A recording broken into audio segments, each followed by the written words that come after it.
Hey guys, and welcome back to another video. Today we will be producing some diethyl ether through the acid-catalyzed dehydration of ethanol. Diethyl ether is a very useful solvent, so it is always good to have on hand. First we will need some ethanol, which can be found in some rubbing alcohols, or you can just use the ethanol that I showed how to ferment and distill in our previous video. A simple distillation apparatus with a Claisen adapter and pressure equalizing addition funnel is set up, and then 200 milliliters of ethanol was added to the addition funnel, and 100 milliliters of ethanol was added to the round bottom flask.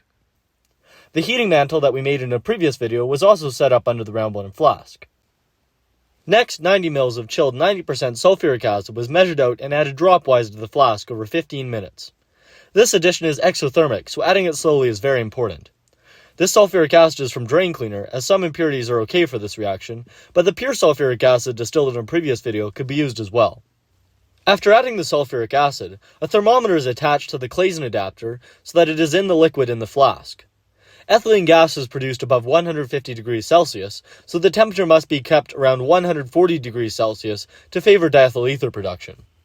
With everything set up, the heating mantle can be slowly turned on until the flask temperature reaches around 140 degrees Celsius.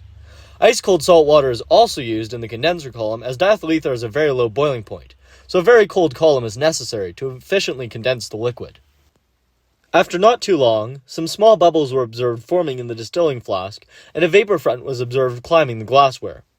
The drip rate of ethanol into the flask was matched to the rate of collection of diethyl ether, so that as the ethanol was consumed, an equal amount of ethanol was added.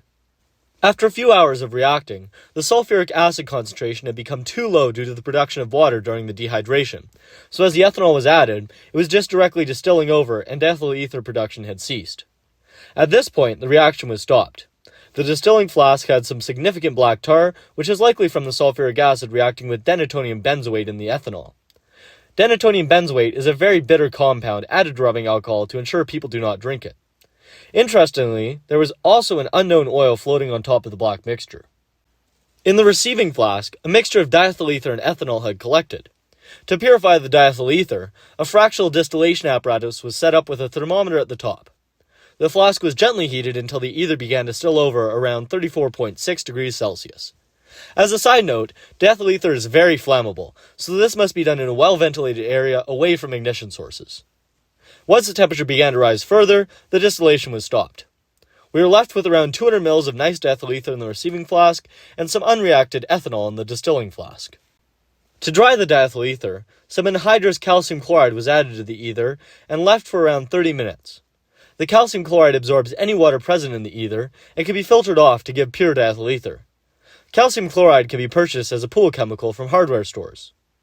Once the diethyl ether was dry, the ether was filtered into an amber glass bottle to limit degradation from light.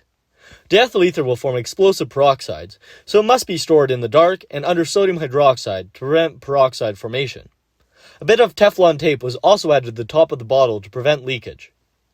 This ether will be used in a few upcoming projects as a solvent, so it is very useful to have on hand.